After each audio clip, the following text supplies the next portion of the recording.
Jim Webb would be even bigger and better, and we could learn even more about, you know, the universe that we live in. Not just the world we live in, but the universe we live in. Really amazing device. But now, unless things change, unless Charlie's application here, John Bolton's idea of the new rocket, we maybe now can put it up into space. But right now, before that, it was canceled. And so, after they spent all the money on it. Well, Captain Lovell, thank you so much. Okay, take care. Alright,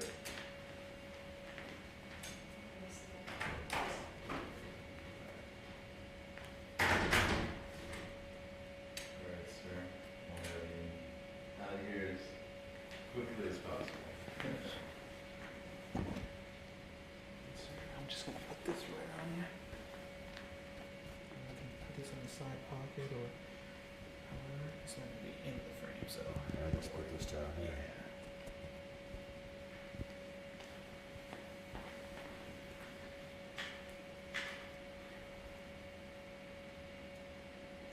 You just, check. Can you say something? Could you first talk about what led you to decide to go Navy over any of the other services?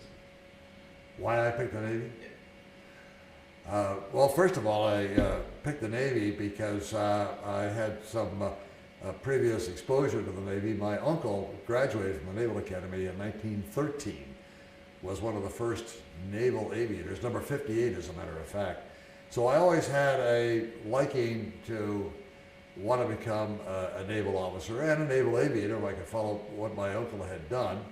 I was always very much interested in rockets too, especially after World War II, when I learned about rocket technology and what happened in Germany, and then what our own Robert Goddard had done in the war years.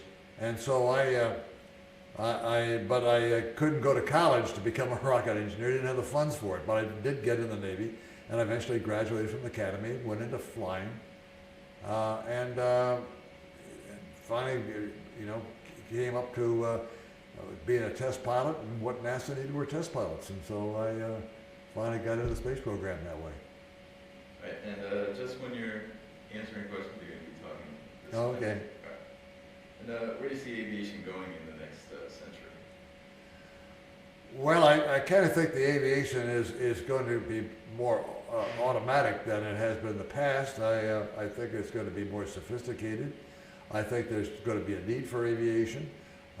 Depending on how much are manned or unmanned is still a question. I think that we haven't yet developed a computer that has the quick decision capability as the brain, and it's a lot cheaper than computers anyway.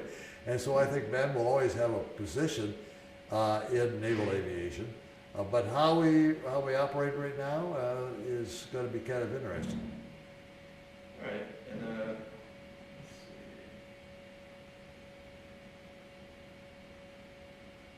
see. In the years that you retired since Navy and NASA, what have been your thoughts about the direction of the Navy?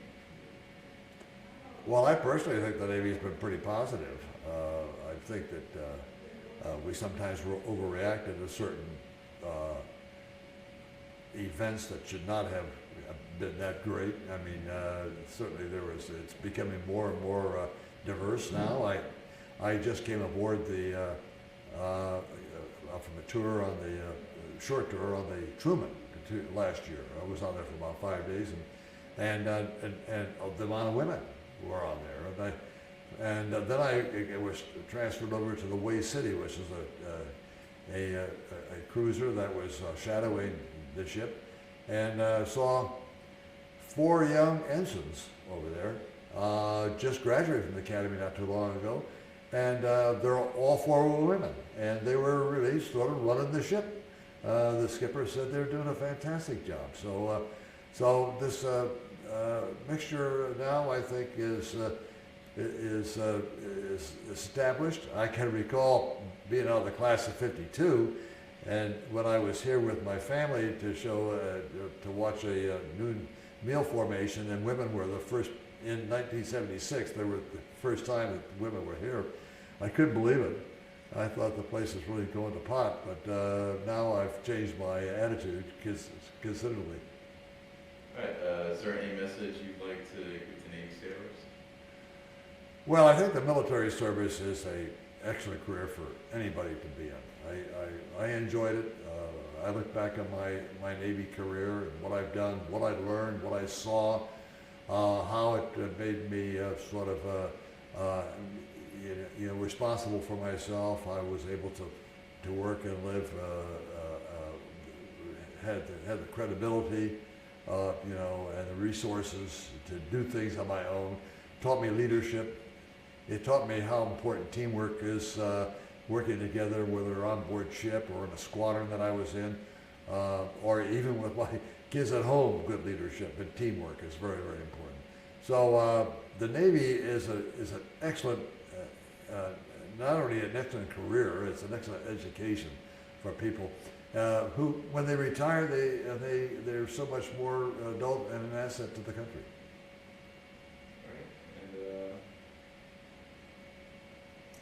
Many people mainly associate your name with Apollo 13.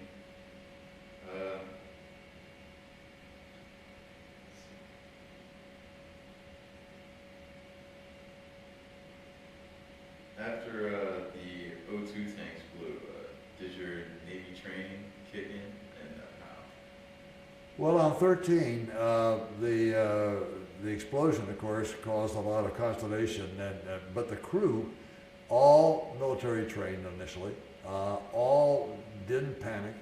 The three of us had to figure out what went wrong, or more, how do we get home? How do we work? And then here's a good example of good leadership, because we had communication with mission control. And these were people that knew about crisis management, because 13 was really a classic case of crisis management, and how to work the problems out one by one to get us back home again. All right. And how is NASA and the Navy similar during your time? Well, I think the Navy is a little bit more organized with respect to rank and things of this nature. In the Navy, you always knew who reported to you and who you reported to. NASA is a little bit more, on the civilian side, but the Navy people that I know of adapted very well to what NASA was doing. And in respect to what we were doing in NASA with flying space vehicles, is the same thing that I did at Patuxent River with airplanes. Test them, find out what's going on, come back and so we could build better ones. Right. And how does it feel personally being one of the more storied and historic astronauts? Well, I guess people know more about me because not only the Apollo 13 story, but the movie. But it's no different than the other guys that I just live with it, and I'm glad that the people like the story, followed the book, or saw the movie, because I think that should give young people, especially the people here at the Naval Academy who want to become astronauts, to give them some excitement to do that, to give them a reason for following through. All right, and that's it. Okay, sounds good. Thank you, sir. There you go.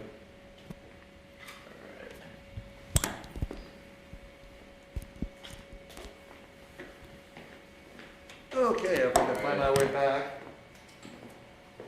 Let's see, it's a break still, right? Should be a lunch, I think, isn't it?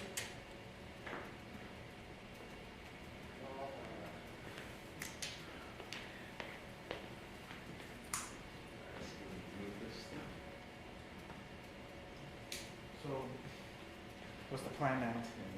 Move one lady Yeah. and the dude. Read just where they came out. Because those are the two that really just needs to be changed. I'm just gonna adjust the photo a little bit.